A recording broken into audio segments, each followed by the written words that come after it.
ஊர்ல இருந்து சென்னை தாங்க ரிட்டர்ன் போயிட்டு இருக்கேன். 500 ரூபாய்க்கு பெட்ரோல் போட்டா போதுங்க நம்ம வண்டிக்கு. இப்போதைக்கு 70ல ஓட்டிட்டு இருக்கேங்க. வீடியோங்கிறது இப்பதான் ஃபர்ஸ்ட் டைமா எடுக்கிறேன். இவ்வளவு தூரம் டிராவல் பண்றது கொஞ்சம் சிரமம் தான். முதுகுலாம் வலிக்கும். 70 தொட்டுடுச்சுங்க வண்டி. 80 கிராஸ் பண்ணிட்டோம். குளிர்ச்சிங்க பயங்கரமா.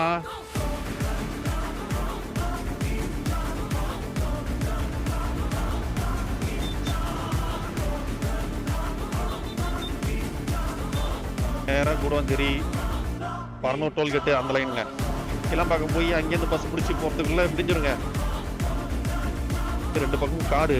நேராக நம்ம திருப்பூர் லெஃப்ட் எடுத்தால் நம்ம வீட்டுக்கு முடிச்சதுன்னா கண்டிப்பாக லைக் பண்ணுங்கள், கமெண்ட் பண்ணுங்கள், மறக்காம சர்ப்ரைஸ் பண்ணுங்க. தேங்க்யூ.